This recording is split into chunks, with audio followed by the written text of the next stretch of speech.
چیزوں کی، تو 3 لوگوں کے سامنے اپنی پریشانی آپ کو، اور جو ہے چوتھے انسان کے پاس اپنی پریشانی کبھی جو ہے تو پیش ہو۔ پہلی بات یہ ہے کہ پہلی بات تو یہ ہے کہ ماں باپ کے سامنے اگر تم پریشان ہو تو ماں باپ کے ساتھ اپنی پریشانی آپ جو ہے پیش کرو۔ ماں باپ کبھی بھی تمہاری پریشانی کو رد نہیں کرتے۔ اور دوسری چیز ہے استاد کے پاس اپنی پریشانی لے کر کے جاؤ، کیونکہ استاد کبھی بھی اپنے شاگرد کو مایوس نہیں کرتے۔ اور تیسرا ہے پیر، اگر کسی نے اپنے پیر کو بنایا ہے دنیا میں، کسی پیر سے اپنے دامن کو وابستہ کیا ہے، تو میرے بھائیوں اپنے پیر کے پاس اپنی پریشانی لے کر کے جاؤ۔ لوگ کہتے ہیں کہ اللہ کے علاوہ کسی کے پاس اپنی پریشانی لے کر نہیں جانا چاہیے، یہ انسانوں کی بھول ہے، وہ لوگوں کے کہنے والوں کی بھول ہے کہ اللہ کے علاوہ کسی کے پاس اپنی پریشانی بیان نہ کی جائے، بلکہ اللہ کے نبی صلی اللہ علیہ وسلم ارشاد فرماتے ہیں کہ بے شک تم اللہ کی بارگاہ میں پریشانی بیان کرو، مگر وسیلے کے ساتھ اپنی پریشانی بیان کرو۔ جب تم وسیلہ دے کر کے اللہ کی بارگاہ میں دعا کرو گے تو ہماری دعا اللہ کی بارگاہ میں قبول ہوگی۔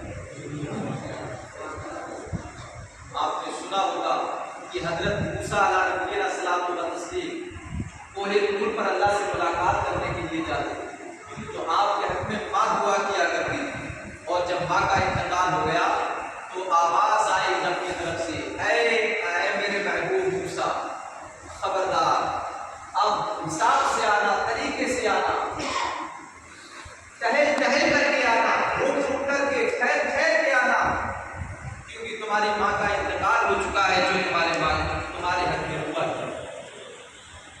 تو میرے بھائی ایسے بہت سے پوائنٹ ہیں۔ رمضان کے مہینے کی بات چلی، ہمارے ذہن میں بات آ گئی، لوگ روزہ افطار کرتے ہیں تو پہلے دعا پڑھتے ہیں، روزہ افطار کرتے ہیں تو پہلے دعا پڑھتے ہیں۔ یہ یہاں کی بات نہیں ہے، یہ اگر دیکھا جائے تو پورے ہندوستان کے اندر زیادہ تر جگہوں پر یہی ہے کہ پہلے دعا کی جاتی ہے، اس کے بعد میں پھر کھایا جاتا ہے، کھانا شروع کیا جاتا ہے۔ اب اس کا مطلب کیا ہے؟ ہم اور آپ پڑھتے ہیں اللہ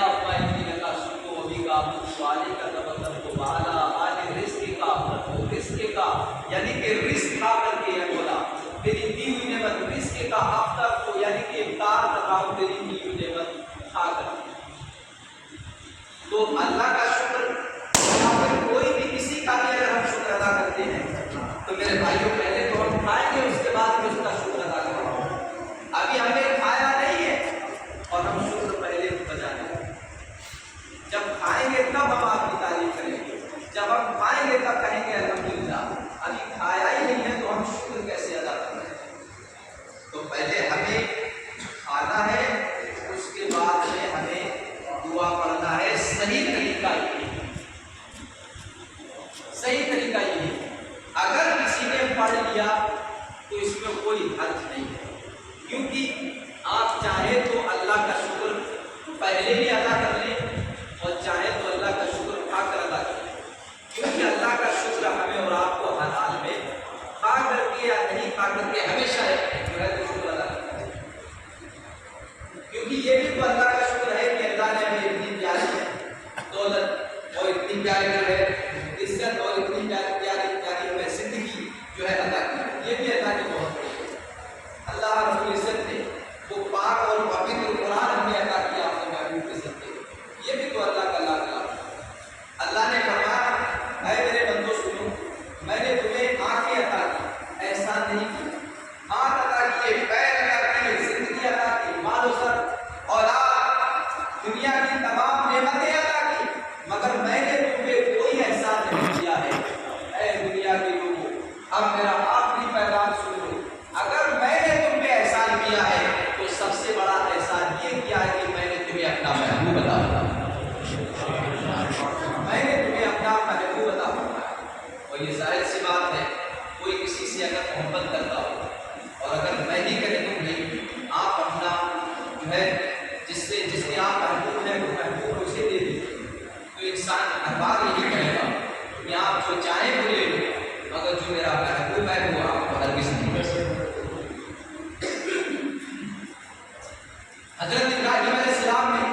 300 اونٹوں کی قربانی کی، اللہ کی طرف سے یہی آواز آئی، اے ابراہیم وہ چیز پیش کرو جو تمہیں سب سے زیادہ محبوب۔ تو آپ سب سے زیادہ اپنے بیٹے اسماعیل سے محبت کیا کرتے ہیں، بیٹے اسماعیل آپ کو سب سے زیادہ محبوب تھے۔ اللہ کی بارگاہ میں قربان کرنے کے لیے جب بیٹے اسماعیل کو زمین پر اتار دیا اور جب چھری چلانا چاہی تو رب کی طرف سے آواز آئی، اے ابراہیم ٹھہر جاؤ، اپنی چھری کو روک دو اور اسماعیل بیٹے کو کھڑا کر دو، میں نے تمہاری قربانی کو اپنی بارگاہ میں تو میرے بھائیوں، جب سب سے زیادہ محبوب چیز کو ہم قربان کرتے ہیں، جس طرح سے حضرت ابراہیم نے سب سے زیادہ محبوب والی چیز کو اللہ کی بارگاہ میں تو اللہ کی طرف سے بہت سارے ایسے امتحان ہوتے ہیں۔ ہمیں اور آپ کو چاہیے کہ اگر ہم پریشانی میں ہوں تب بھی اللہ کا شکر ادا کریں، اور اگر ہم صحیح ماحول میں خوشی کے ماحول میں اپنی زندگی گزارتے ہوں تب بھی ہمیں اللہ کا شکر ادا کریں۔ ایک شاعر کہتا ہے درود پاک کیجیے اللہم صلی علی سیدنا محمد وعلی آل سیدنا محمد کہ مصطفیٰ سے پیار کیجیے، مصطفیٰ سے پیار کیجیے، ان پہ جان نثار کیجیے، مصطفیٰ سے پیار کیجیے،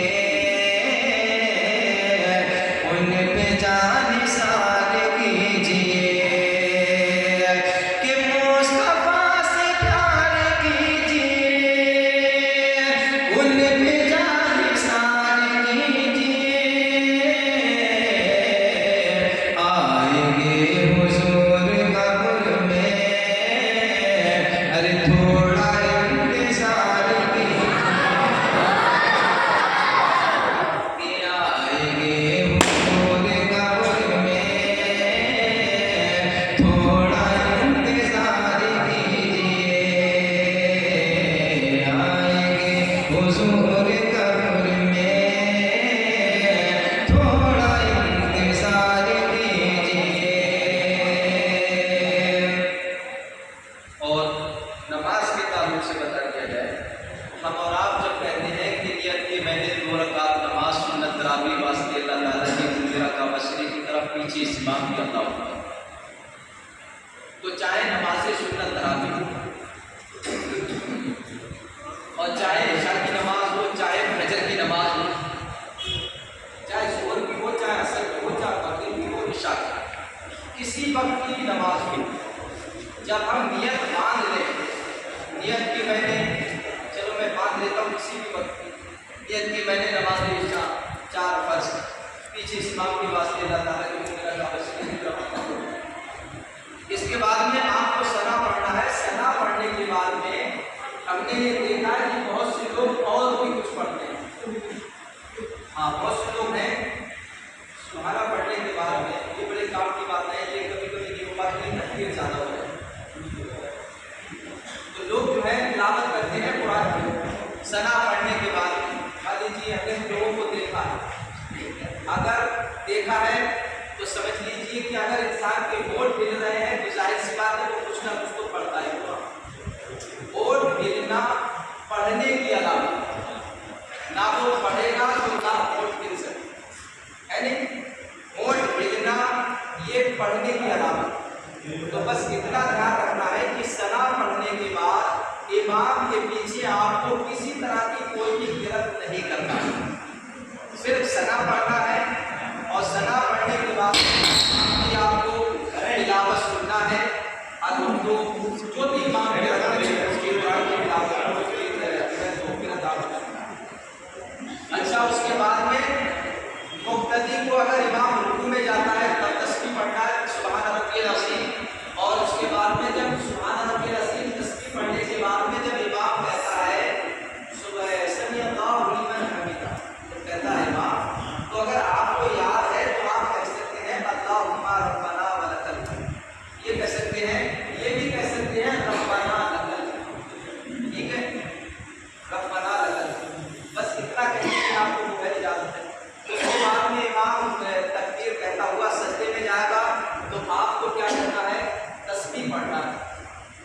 بیٹھ لگانا ہے آپ کو جس طرح سے امام کا اٹھنا اور پھر سجدے میں جانا، پھر اٹھنا، پھر اتحیات یعنی کہ قاعدہ میں بیٹھنا.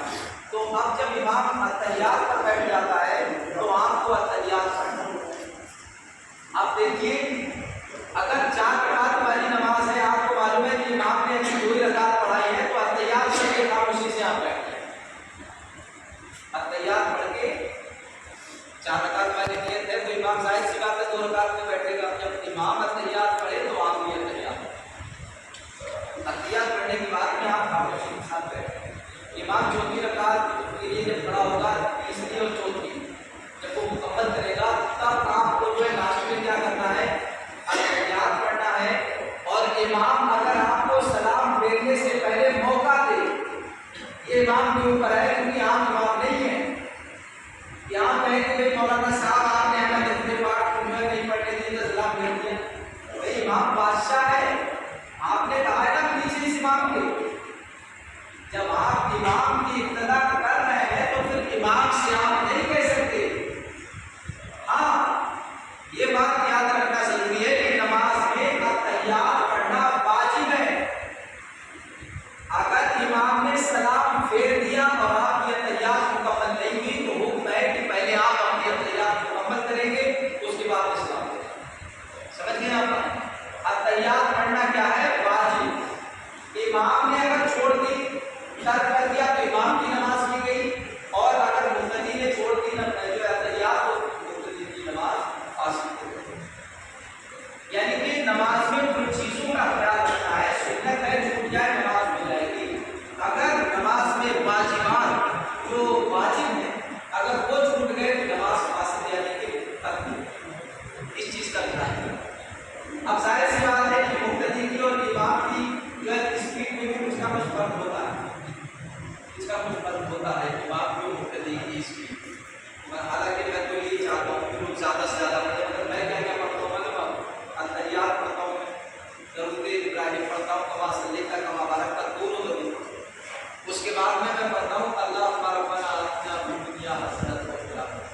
اگر درود پاک کے بعد میں آپ کو اگر یاد ہے تو آپ اسے پڑھ سکتے ہیں، اور درود پاک پڑھ کر بھی آپ سلام پھیر سکتے ہیں. اور سنیے آپ اتحیات پڑھ کر بھی آپ سلام پھیر سکتے ہیں کیونکہ نماز میں اتحیات پڑھنا واجب ہے. آپ نے اتحیات پڑھی سلام پھیر دیا کوئی بات نہیں. اگر آپ نے درود ابراہیم دونوں پڑھی تو درود ابراہیم نماز میں پڑھنا کیا ہے؟ سنت. کیا ہے؟ سنت ہے. اگر پڑھیں گے تو سنت ادا ہو جائے گی. ظاہر سی بات ہے جو نبی کا ہوگا نہیں ہوگا وہ اپنے نبی کی سنت کو چھوڑنا اچھا ویسے بھی نہیں سمجھتا ہے. تو اس لیے اگر درود پاک کو پڑھ لیا جائے تو بہت اچھا ہے. تو نماز میں جو واجب ہے ان پہ زیادہ تر دھیان دینا فوکس کرنا. اچھا اب ایک چیز اور بھی ہے، جب تک رکوع امام نہ جائے تو آپ جانے کی کوشش نہ کریں. جب تک امام سجدے میں نہ جائے تو آپ بھی دھام سے سجدے میں جانے کی کوشش نہ کریں. بہت سے لوگ دھڑام سے سجدے میں امام سے پہلے امام بنے ہوئے. اب میرے بھائی یہ بتائیے، جب ہم نے کہا کہ پیچھے اس امام کے، پیچھے اس امام کے، جب بھائی آپ پیچھے اس امام کے ہو تو پھر آگے آگے کیوں چل رہے ہو؟ جب آپ نے کہتے تو پیچھے پیچھے چلنا ہے، آگے امام کے چلو گے تو پھر امام کی ابتدا جو آپ کر رہے ہیں وہ ختم ہو جائے گی. اب مان لیجیے میں اگر پورا 1 سے 12 پڑھا ہوں تو آپ مجھ سے پہلے رکوع میں چلے تو جاؤ. آپ نہیں جا سکتے جب تک میں آپ کو پیچھے سے آگے سے جو ہے جب تک آپ کو وارننگ نہیں دوں گا جب تک آپ رکوع میں جا نہیں سکتے. نماز کا فائدہ تو ہاں اگر اس دوران آپ کے درمیان سے کوئی سانپ آتا یا بہتا ہوا چلتا ہوا ٹکمگاتا ہوا اگر آ جائے تو کیا کریں گے؟ ادھر امام اجازت بھی نہیں دے رہا ہے، ادھر سانپ آ رہا ہے، آپ کیا اس کی صورت ہے؟ اس سے امام کو بھی خطرہ ہے اور آپ کو بھی خطرہ ہے.